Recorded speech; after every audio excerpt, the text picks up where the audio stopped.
Olá, doutores, tudo bem? Para quem não me conhece ainda, meu nome é Gabriel Calveiro, eu sou juiz do trabalho da 15ª Região, tomei posse lá em 2016, desde então milito aí nessa carreira maravilhosa que é a magistratura, e hoje vamos conversar um pouquinho aqui sobre contrato de trabalho. Doutores, o contrato de trabalho, aquelas lições que relembram lá as primeiras aulas, né, do direito do trabalho, é muito importante a gente ter em mente como se forma o contrato de trabalho, quais seus requisitos, como eu vou enquadrar uma relação fática, se é vínculo ou não, em uma forma de prestação de serviço. Por que eu falo isso? Até antes de entrar na magistratura eu não tinha tanta noção da importância disso.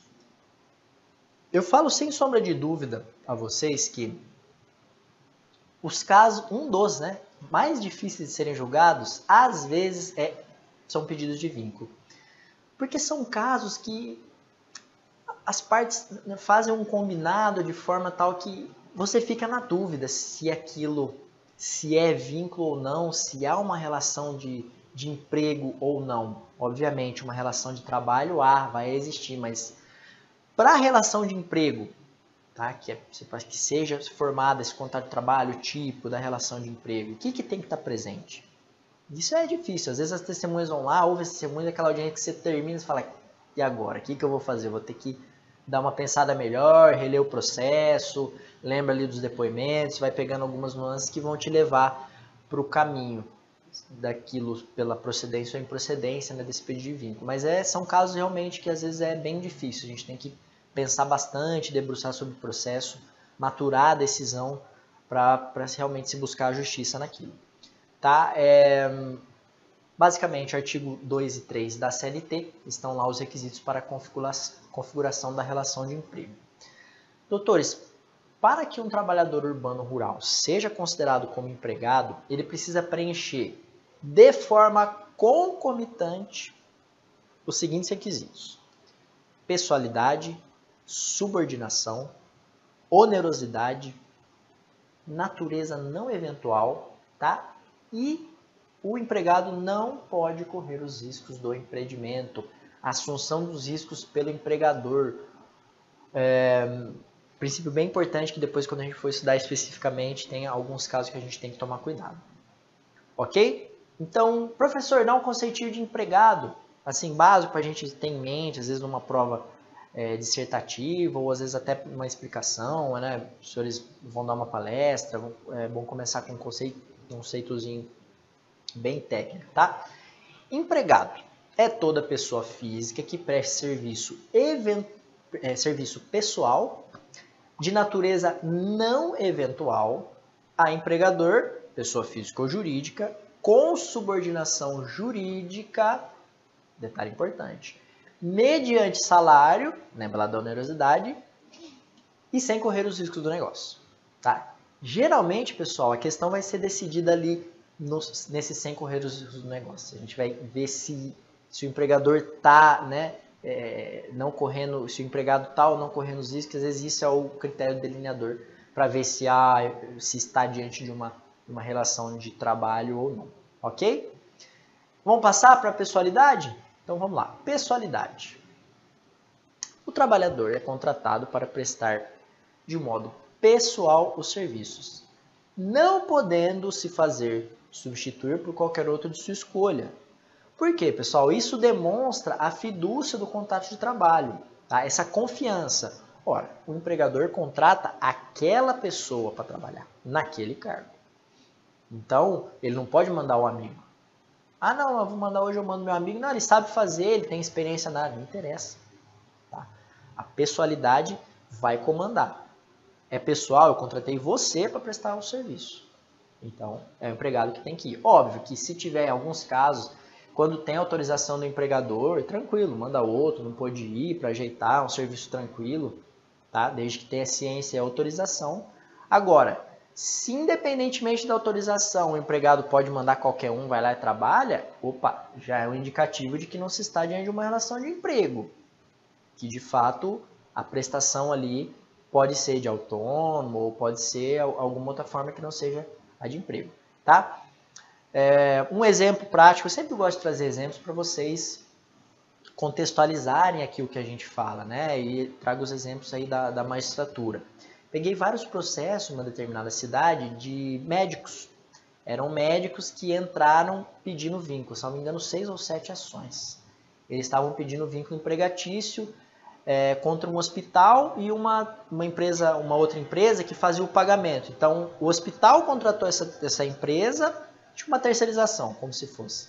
O hospital contratou essa empresa que pagava os médicos e gerenciava as rotinas e os atendimentos lá dos plantões da emergência. O que eu verifiquei? Que o médico ele poderia mandar outro colega no seu lugar sem qualquer autorização, sem qualquer comunicação a ninguém do hospital e nem dessa empresa que fazia o pagamento. Inclusive, muitos médicos às vezes recebiam pelo plantão e pagavam para o colega que foi. Ah, recebi na minha conta, mas paguei para outro colega. Resultado disso, todas as ações julgadas improcedentes por falta do elemento de pessoalidade. Por mais que às vezes estava presente subordinação, onerosidade, não corria o risco do negócio, mas não era pessoal. Porque se o médico tivesse algum imprevisto, ele podia mandar um colega no seu lugar sem avisar, era só chegar lá, fazia, e depois o plantão muitas vezes era recebido até pelo esse médico que estava previamente designado que pagava ele. Tá?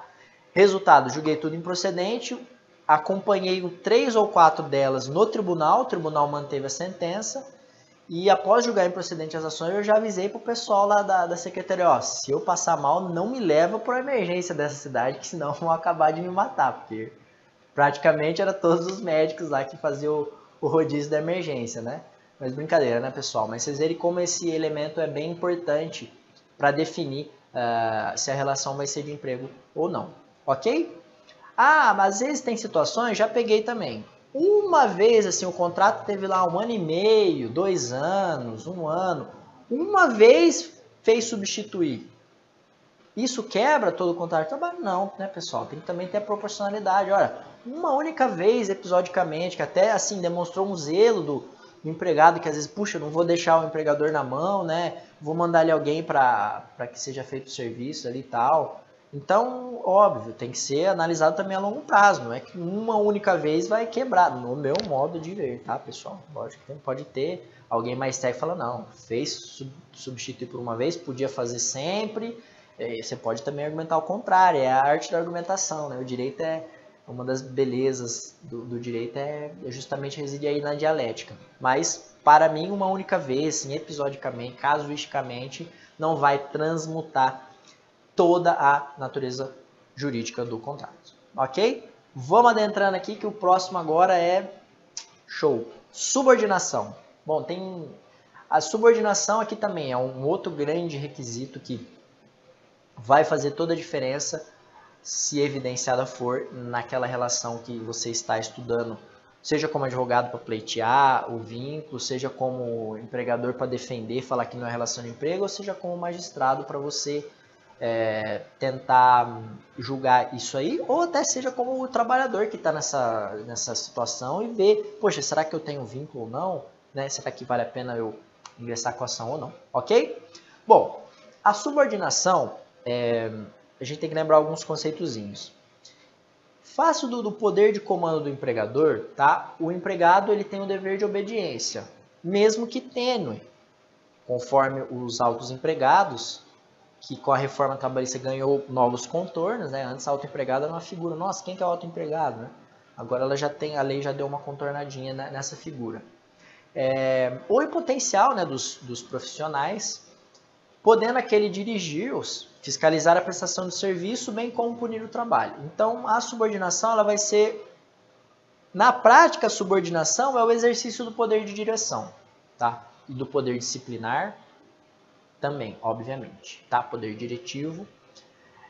Pessoal, para vocês terem bem em mente, eu vou dar conceitos assim básicos do poder diretivo disciplinar e do poder hierárquico, para que a gente entenda bem esses conceitos, entenda a inter-relação que esses conceitos fazem com a subordinação e como evidenciar isso nas relações de trabalho, tá? Mas para isso a gente dá uma pausinha, segura aí, fecha o bloco e no próximo a gente continua.